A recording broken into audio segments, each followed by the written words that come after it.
Bonjour, gros rebond du Bitcoin sur notre zone d'achat. Mais la correction est-elle terminée? C'est ce que nous allons voir dans l'analyse du jour. Mais avant de commencer, n'oubliez pas de vous abonner, de mettre un petit pouce bleu et de laisser un commentaire. Alors, ce soir, j'avais pas prévu de faire de vidéo tout simplement parce que je pensais pas avoir le temps. Au final, je suis arrivé à me dégager un petit créneau. Donc, ça va être une vidéo rapide que sur le Bitcoin. Parce que du coup, quand même, il s'est passé pas mal de choses sur le week-end. Je me suis dit, ça vaut bien une petite vidéo. Donc, un peu total impro. Donc, vous savez, comme d'habitude, quand j'ai pas le temps, j'essaie quand même de vous sortir un truc. Même si c'est moins propre que les vidéos préparées. Sinon, n'oubliez pas, hier, ceux qui n'étaient pas là ce week-end, il y a la petite vidéo gaming du week-end où on parle un peu de la sortie de Titan Arena, plus quelques news et opportunités sur d'autres jeux aussi qui vont bientôt sortir. Donc, on va se diriger directement vers la map. Gros rebond du Bitcoin, bien évidemment, l'ensemble, et là c'est vraiment l'ensemble des alts qui suit, donc la map est entièrement verte, avec des gains qui vont de 2 à une vingtaine de pourcents. Enfin, les plus, c'est plutôt Wimix 16, 15, 11, 16 Shiba, donc ouais, jusqu'à 15-16%, quoi. Sur la semaine, donc du coup mitigé, hein, parce que bien entendu, la plupart n'ont pas recouvré leur correction, vu qu'on a quand même bien chuté avant ce gros rebond. Donc la map est plutôt mitigée. On note quand même des grands gagnants. Hein, Send, hein, qui performe très bien depuis ce mois-ci. Gala, Luna, Mana. Le BAT, qui a bien performé ces derniers temps. Je sais pas pourquoi d'ailleurs. Donc moi j'en ai pas mal de stackés, notamment grâce au navigateur Brave. Donc c'est pas mal. Et Hens, que je ne connais pas du tout, le grand gagnant avec 73%. Donc ceux qui connaissent, mettez-moi en commentaire de quel projet il s'agit. Le CryptoFear, on est aux alentours de 33. Ce week-end, on est passé à 21. Donc voilà, comme je vous avais dit, hein, quand on casse les 40, les zones d'achat pour les grosses corrections, c'est entre les 10 et les 20, donc 21 très proche des 20, donc bottom potentiel. Si vous voulez une analyse complète du CryptoFear, vous allez juste aller regarder la vidéo de vendredi. Je crois que c'est celle-là, hein, je suis pas sûr, sinon c'est celle d'avant, mais il me semble que c'est celle-là. J'ai refait un résumé de l'analyse complète du CryptoFear, donc n'hésitez pas à aller le voir, c'est en tout début de vidéo. On va passer maintenant directement au Bitcoin. Donc, en 4 heures, qu'est-ce qu'on avait? On a une chute. On avait une zone d'achat sur la ligne verte. Et également sur la ligne bleue. Alors la ligne bleue, c'est quoi? C'est la trendline qui dure depuis le mois de juillet. Donc, test de cette trendline, test de la ligne verte, double, on avait même une triple zone d'achat parce que rappelez-vous, il y avait également le Fibo 0.382. Alors si je me trompe pas, c'est de toute la montée depuis le bottom de ces vacances. Voilà, je vous le remets là. Vous voyez, 0.382, il se cumulait parfaitement en même temps à le support horizontal de la ligne verte. Donc on avait même un triple niveau, et encore je dis triple, mais il y avait aussi la moyenne mobile 100. Bref, il y avait, comme on l'a vu dans la vidéo précédente, des gros supports ici, donc un gros niveau d'achat, donc attendre une structure et tenter un achat. Donc, alors pour les plus agressifs, vu que c'est un gros niveau, vous avez pu prendre tout simplement une entrée ici avec un stop un peu large.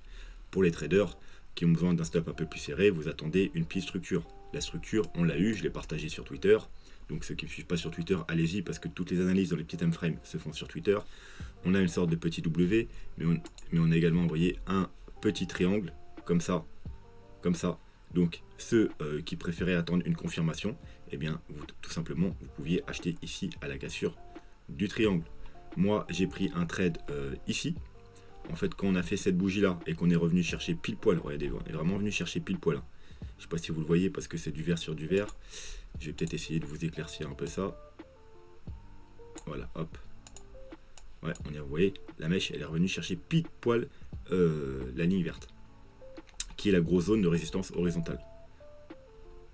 Vous voyez, ici, celle qui avait fait résistance ici, support ici, puis après, si on remonte dans le passé, elle est encore pertinente. Donc, une fois que j'ai vu qu'on a fait un gros rebond sur cette ligne verte et qu'on a réintégré le triangle, j'ai tout simplement pris le trade sur la base du triangle, là, sur le bas. Moi, en général, je préfère prendre sur le bas plutôt qu'à la cassure. En cassure, il y a souvent des fake out. Donc moi, j'ai préféré prendre le trade ici avec un stop en dessous de la bougie, tout simplement. Du coup, bien, je suis toujours dans le trade. J'ai pris des profits tout à l'heure quand on est arrivé sur un niveau de résistance que je vais vous montrer. Donc voilà, prix au 53 888. Pour l'instant, je suis à 417% de profit parce que oui, c'est un gros levier. Faites pas comme moi, dépassez pas le levier 5 si vous savez pas faire un bon money management. Donc du coup, voilà. Donc ensuite, on avait également une trendline baissière depuis le sommet.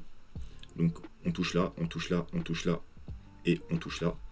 Donc dernier rejet en cours aujourd'hui, je crois que c'était cette nuit. Une petite correction, hop, et là on dépasse. Donc vous pouvez même rentrer ici, bien que c'est un peu tard, parce que voilà, après une hausse comme ça en général, on évite de rentrer.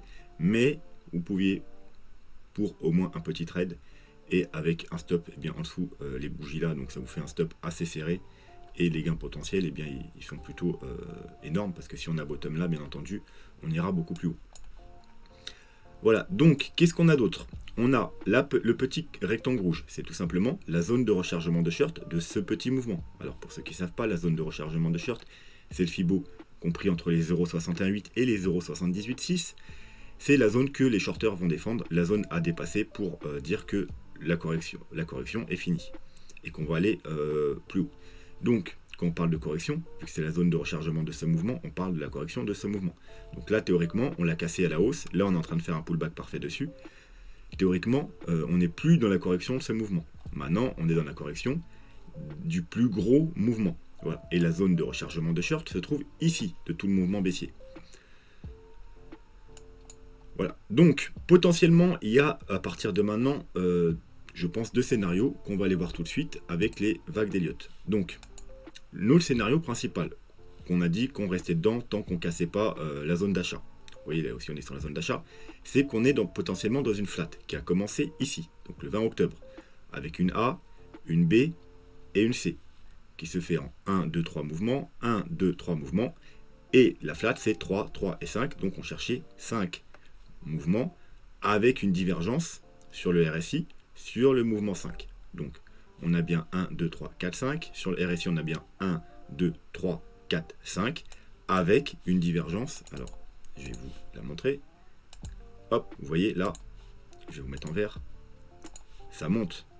Alors que sur le cours du prix, on prend les mêmes points. Ici, vous voyez, et ici, eh bien, ça descend.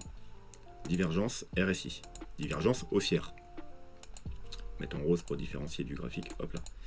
Voilà, donc on a bien nos 5 vagues, notre divergence haussière, mais ça on l'avait repéré depuis ici. Hein. On s'attendait à ce qu'on ait, une fois qu'on a cassé là, qu'on ait recherché ici, et qu'on ait toujours une divergence parce qu'elle était déjà en cours.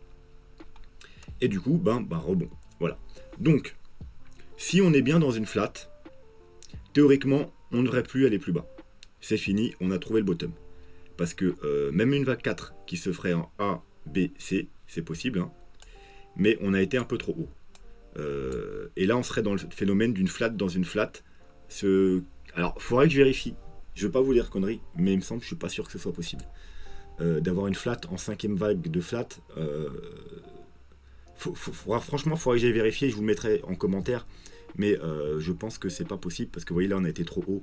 On est quasiment 0,90, donc on est dans le domaine de la flat. Donc, du coup, je pense pas qu'on peut avoir une flat dans une flat, mais à vérifier. Donc, bref, théoriquement, on ne devrait pas rechuter plus bas si on a trouvé, si on est dans une flat. Alors ça, c'est le premier scénario. Le deuxième scénario qu'on a, c'est que on n'a pas trouvé le sommet ici, on n'est pas dans une flat, on a tout simplement trouvé le sommet ici. Donc là, je vais vous enlever juste la ABC pour dire qu'on n'est plus dans une flat. Et on a tout simplement trouvé le sommet ici, sur d'ailleurs la zone où on l'attendait, enfin une des zones, la zone basse où on l'attendait, parce que bien entendu, je vais avoir du mal. Bon, c'est pas grave.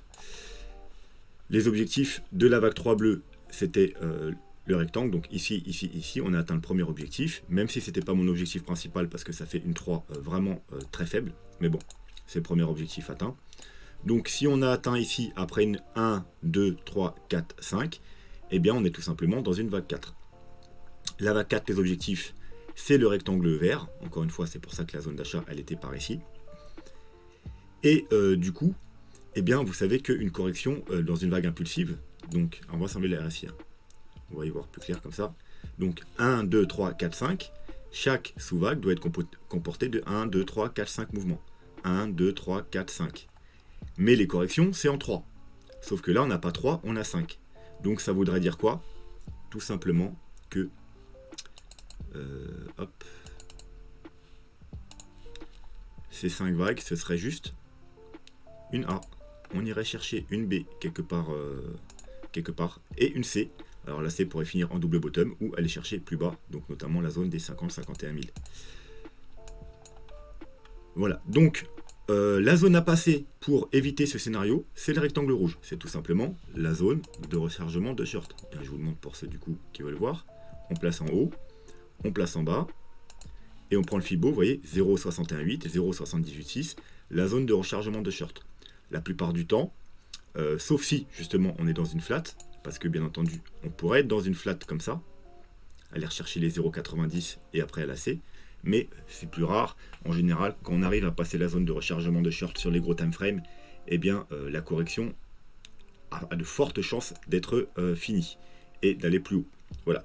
Donc, si on dépasse cette zone-là, il y a des fortes chances que la correction soit finie et qu'on aille faire des plus hauts. Bien entendu, c'est des fortes chances, comme je vous ai dit, on pourrait être dans une flat, aller rechercher les 0,90. Donc je sais pas où ils sont les 0,90, mais hop. Voilà, vous voyez les 0,90, c'est la ligne rouge ici. Donc on pourrait aller même jusqu'ici. Si on était dans une ABC en flat, et ensuite avoir une flat, aller chercher en général, ça va chercher les 0,618, donc à peu près par là je pense, ou double bottom, ou plus bas. Voilà. Mais voilà, c'est quand même plus rare, donc c'est pas ce qu'on privilégie dans un premier temps. Dans un premier temps, on privilégie une B classique. Donc une B classique, ça va rechercher les 0,5, les 0,618, voire ici. D'ailleurs, je vais vous mettre les 0,5 quand même, parce qu'on peut, ça s'arrête régulièrement au 0,5 également. Donc je vais vous mettre une petite ligne.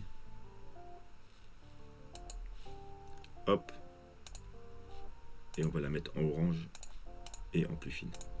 Voilà, donc si on est dans une ABC classique, hein, eh bien on ira peut-être rechercher ici, puis redescendre, ou bah, la zone de rechargement de short, soit le bas, soit le haut.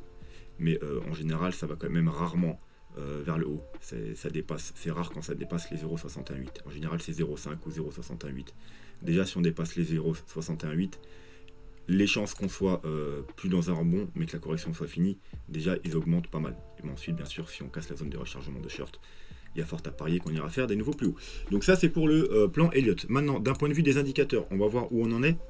Je vais vous faire une petite update par rapport à, du coup, vendredi. Du coup, il y a eu du changement. Est-ce que ça a changé quelque chose au niveau des indicateurs?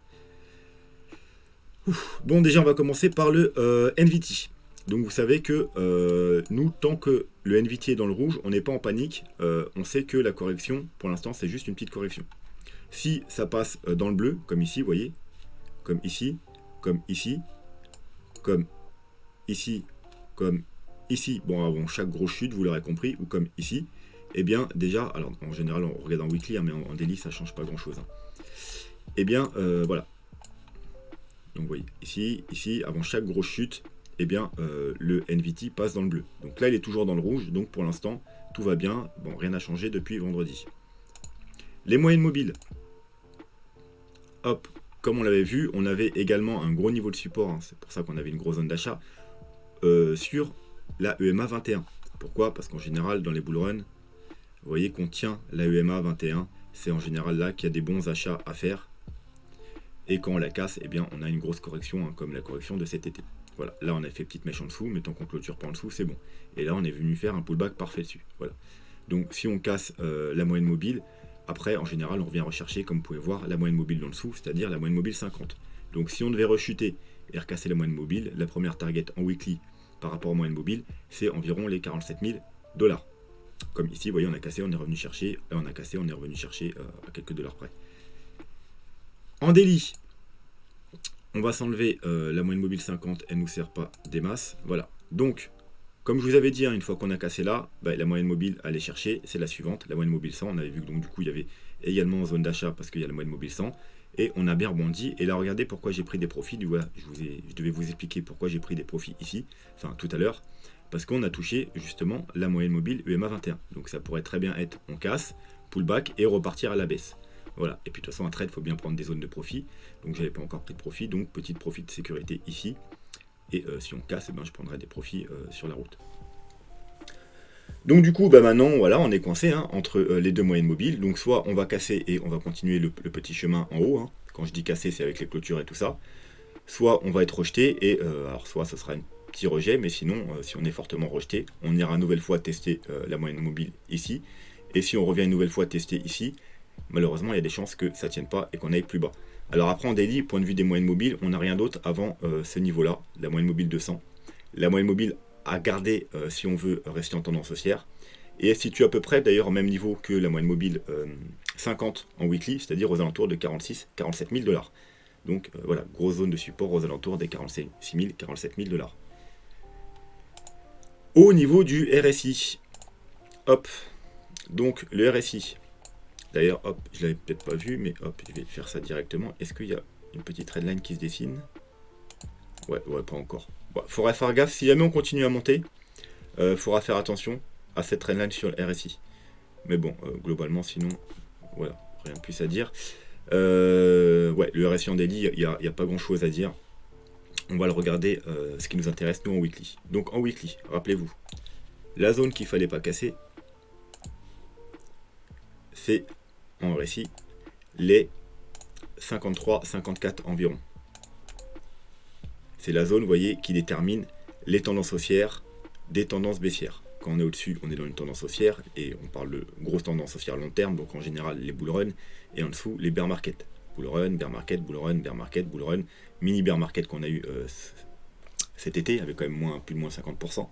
Et du coup, on est repassé au-dessus, on a fait un pullback, on est remonté, et là, on se disait, attention, si on continue à baisser, il y a des risques, faut pas qu'on passe en dessous. Bon, pour l'instant, avec le rebond, vous voyez qu'on est bien au-dessus. Donc, tout va bien en weekly. En mensuel, c'est un peu moins joli, mais le mois n'est pas encore fini. Il nous reste encore un jour. Donc l'idéal, ce serait qu'on repasse au-dessus. Voilà, le niveau en mensuel, c'est celui-là. Vous pouvez le voir. Voilà, pareil. Tendance baissière, tendance haussière, tendance baissière, tendance haussière. Et vous voyez, là, niveau support, résistance, résistance. Donc niveau important. Là, on avait fait résistance, on l'a enfin passé. Alors, il est même mal placé. Hop.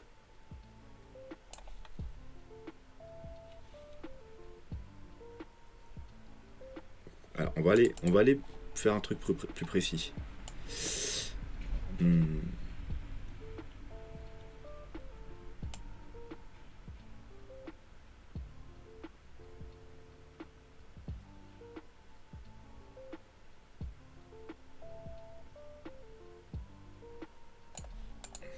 Ouais, au final, j'hésite à le placer parce que quand on zoome, en fait, on se dit que ce niveau-là est plus pertinent, on serait au-dessus que le niveau pile de la zone là.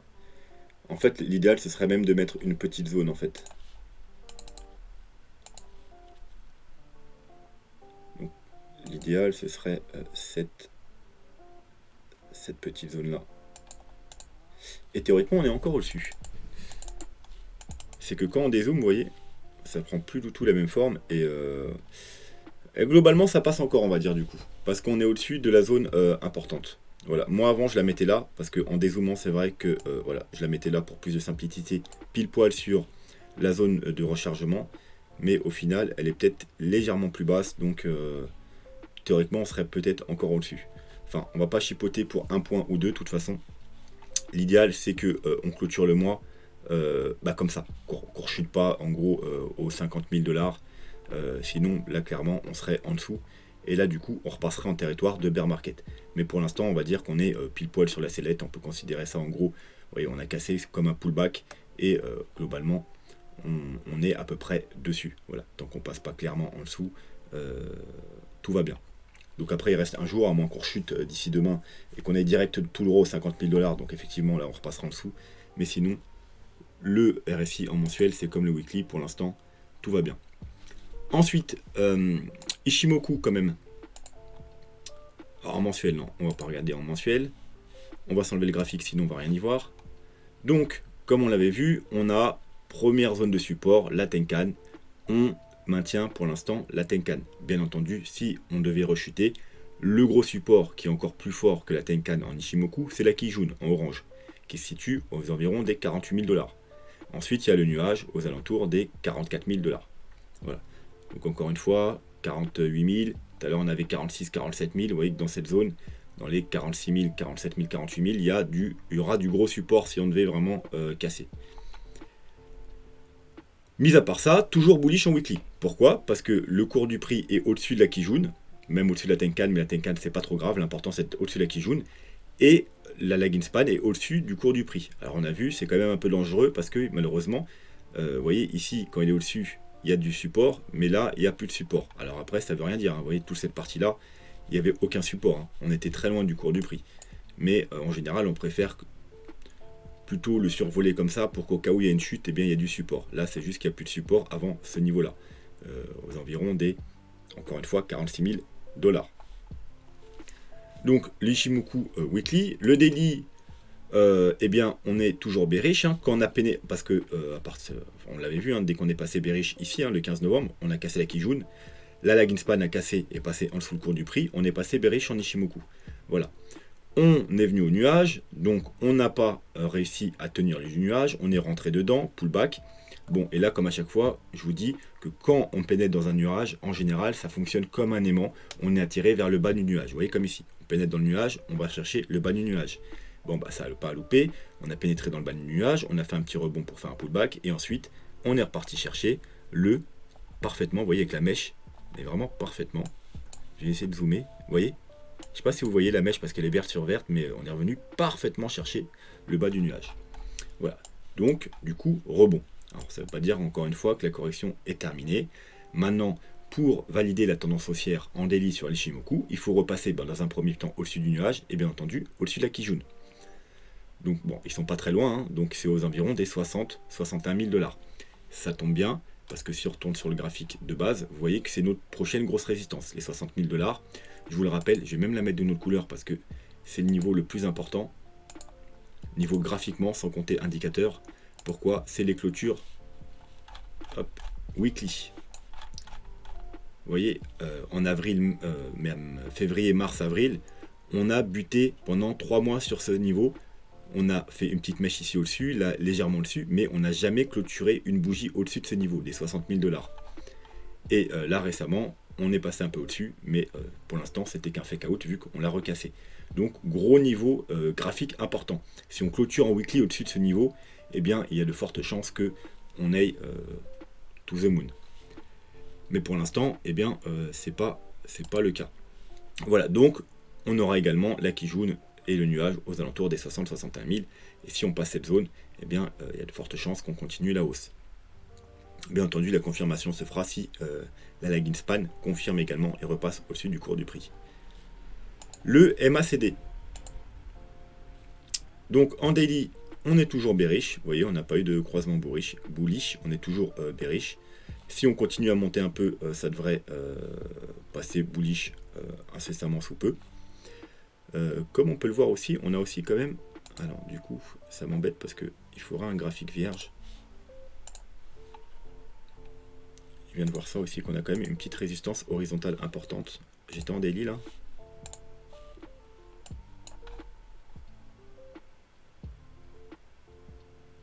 Ouais, vous voyez, il y a quand même une petite résistance.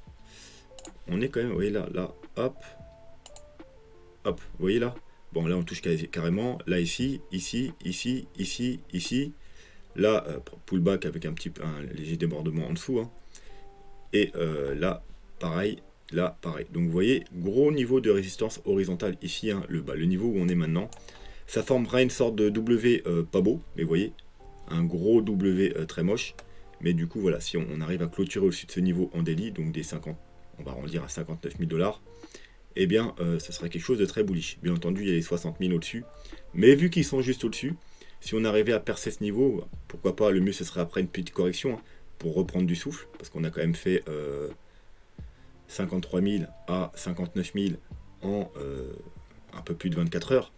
Donc il est sain en général de faire des petites pauses, donc une petite correction.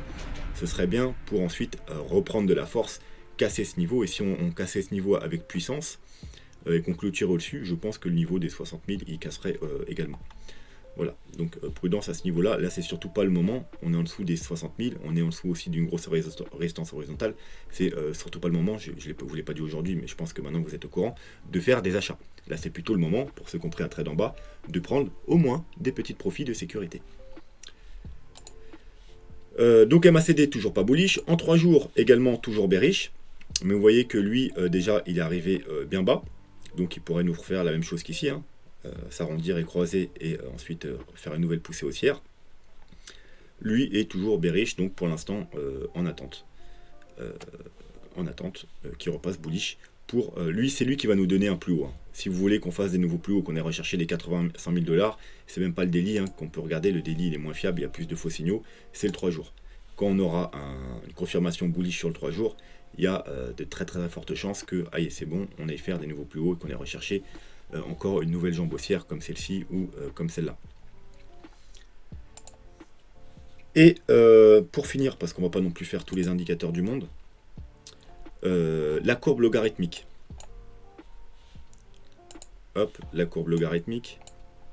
Comme vous le savez, on a les bottoms en bas. Alors on va s'enlever ce qui ne sert pas, ça sera plus simple. Non, on va laisser parce qu'on pourrait s'en servir. Donc bref, on a les bottoms sur les lignes jaunes du bas, les tops sur les lignes jaunes du haut, et la ligne plus importante, c'est la médiane. Voilà. Donc on avait cassé la médiane, donc on s'attendait à potentiellement du coup aller rechercher le sommet, parce qu'en général c'est ce qui arrive, hein. Quand vous voyez on casse la médiane, on va rechercher le sommet. Quand on casse la médiane, on va rechercher le sommet. Quand on casse la médiane, on va rechercher le sommet. Alors vous voyez là ici on a été chercher la ligne rouge. Donc c'était un pré bull run, vous voyez. Et on a fait la même chose ici. Vous voyez, on a été chercher la ligne rouge. Donc on s'attendait à être à peu près pareil. On va rechercher la ligne rouge, correction, on va pratiquement rechercher la ligne verte, et ensuite to the moon. Bon là, on a fait à peu près la même chose. On va rechercher la ligne rouge, on est reparti chercher la ligne verte. Maintenant on s'attend à to the moon et aller rechercher le haut du canal. Donc aux alentours des 140 000, 150 000 $. Tout dépendra de combien de temps ça va mettre. Si on met un peu plus longtemps, on pourrait monter jusqu'à 170 000 $. Mais si on se rapproche, on peut voir que, on va se mettre en daily, lors de la correction, de cette correction-là, on l'a cassé. Et là, on est encore au-dessus, et regardez, là, on vient de stopper pile dessus, donc au niveau des 59 000 quelque chose $. Donc encore une fois, il y a un gros niveau de résistance là où on s'est stoppé. On l'a vu qu'il y a le niveau de résistance horizontale, il y a la moyenne mobile EMA 21 en daily, et mais encore, il y a également la courbe logarithmique. Donc vous voyez, comme je vous disais tout à l'heure, si on repasse au-dessus des 59 000, 60 000 et qu'on arrive à faire une clôture en dessous, on validera un certain nombre de grosses résistances cassées et on repasserait au-dessus de la médiane. Et donc, après les objectifs, comme vous le savez, c'est le haut du canal. Bien entendu, il pourrait y avoir un petit rejet intermédiaire au niveau de la ligne rouge, donc vers les 95 000 $. Mais globalement, vu qu'on a déjà fait le test ici et la correction, comme on avait fait il y a 2 bull runs précédents, il y a quand même de fortes chances que si on arrive à se maintenir au-dessus de cette moyenne, cette médiane, qu'on aille rechercher le sommet dans le ou les mois à venir. Et je pense que ce sera tout pour le Bitcoin aujourd'hui. On va passer un coup d'œil rapide à l'Ethereum. Et l'Ethereum, pareil, rappelez-vous, depuis un certain temps, depuis maintenant 2 ou 3 semaines, on a une zone d'achat, un gros rectangle vert, une grosse ligne bleue. On avait été le chercher déjà le 18 novembre. Et bien pour ceux qui avaient raté l'opportunité, on a eu 2 nouvelles opportunités, le 26, voire même 3. On est en 4 heures, on va voir en daily. Donc voilà, en daily, on avait une grosse opportunité là, et là on en a eu une deuxième le 26 et une troisième le 28, donc juste hier, de racheter autour des 3900, 4000 $. Cette zone, je vous en parle depuis assez longtemps maintenant. Pour ceux qui ont loupé le bottom, encore une fois sur Twitter, déjà je vous l'ai partagé quand on est arrivé dans cette zone, comme à chaque fois qu'on arrive dans les zones importantes, mais je vous ai également partagé le petit W, la première grosse zone de résistance, et voilà, W, on casse, potentiel, rectangle vert, on achète pour ceux qui ont loupé le bottom, et voilà ce qui se passe quand on casse le W, boum, tout simplement. Donc j'ai un trade également sur l'Ethereum, sur Kraken, bien évidemment. Ensuite, là on a la zone de rechargement de short, la petite, ça veut dire de la dernière baisse. On l'a dépassé, mais c'est une mèche pour l'instant. Vous voyez, on en est rejeté. Donc pour l'instant, on a également la petite résistance horizontale là, donc vous voyez, ça fait un gros niveau de résistance. Donc pour l'instant, gros rejet, voilà, soit du coup ça va faire son boulot et on va repartir à la baisse, soit eh bien on va réussir à la casser et du coup on ira rechercher probablement la grosse zone de rechargement de short de tout le mouvement. Donc c'est-à-dire niveau entre les 4005 et les 4006. C'est ce niveau-là qu'on veut aller chercher si on veut aller chercher les 8 ou 10 000 $ sur l'Ethereum. Et là, la petite zone de rechargement de short était environ à 4400 $. Alors je vais aller rejeter un œil au Bitcoin parce qu'il me semble depuis que j'ai débuté la vidéo, il y a eu du mouvement. Et vous voyez, alors si on se met en 4 heures, on est également rejeté, pour l'instant bien entendu, de la petite zone de rechargement de short. On a fait une petite mèche au-dessus et on l'a réintégré. Donc voilà, donc prudence, c'est pas le moment de faire des achats, on est en dessous de grosses résistances, on est dans la zone de rechargement de short, pour l'instant on s'en fait rejeter, on pourrait repartir à la baisse à partir de maintenant, soit pour faire une petite correction avant d'aller plus haut, et dans ce cas-là, il faut attendre une correction, une petite structure de retournement pour tenter de rentrer ou pour tenter un trade, ou attendre et rentrer sur les plus gros time frames avec la confirmation des indicateurs. Voilà. Donc là, vous voyez, on a cassé un triangle, on pourrait venir faire un petit pullback dessus, hein, si on se met en 1 heure par exemple, vous voyez. Là, ça pourrait être, par contre, si on devait faire un pullback jusqu'ici, hein, jusque les 57 000, voire même une petite mèche en dessous pour aller rechercher le bas de la zone de rechargement de short, donc entre les 57 000, grosso modo, et les 57 300, voilà, et bien là, on peut tenter un petit quelque chose avec un stop du coup, un peu en dessous, pourquoi pas les plus bas ici, ça nous fait vraiment un petit trade pas trop cher payé, parce qu'ensuite si on devait rebondir, eh bien comme vous le savez, on ira chercher beaucoup plus haut, soit la petite zone ici aux 60 000 $, et sinon la grosse zone de rechargement de short entre les 63 000 et les 65 000 $. Donc le trade serait vraiment très rentable. Voilà, c'est tout ce qu'on va dire pour aujourd'hui. N'hésitez pas en commentaire à me mettre vos altcoins que vous voulez que j'analyse demain, parce que demain, du coup, j'analyserai 2-3 altcoins, comme d'habitude. N'hésitez pas toujours à me poser vos questions si vous avez des questions. Pour ceux qui ne comprennent rien aux vagues d'Elliott, je vous rappelle que en dessous chaque vidéo, hop, alors je vais vous montrer quand même. En dessous chaque vidéo, il y a une liste de vidéos que je recommande. Donc bien évidemment, ça ne marche pas ici parce que c'est des vidéos gaming, donc c'est pas les mêmes recommandations. Donc je vais refaire ça, hop, en dessous chaque vidéo, donc déjà il y a des liens d'affiliation hein, si vous voulez participer au développement de la chaîne, et les vidéos à voir absolument. Donc là c'est des indicateurs pour la fin du bull run, hein. N'hésitez pas, c'est toujours valide, même si je ferai une update bientôt, et tuto vague d'Elliott. Donc vous avez tout ce qu'il faut pour savoir et pour comprendre les vagues d'Elliott, mes analyses, mais également les analyses des autres personnes, et même commencer vous-même à faire vos propres analyses. Et un petit top altcoin que j'avais fait il y a quelques temps, et si vous allez le checker, vous allez voir que certains ont fait des fois 5, des fois 10, des fois 15. Donc c'était plutôt pas mal. Voilà, sur ce, moi je vous souhaite une très bonne soirée et je vous dis à demain. Tchuss!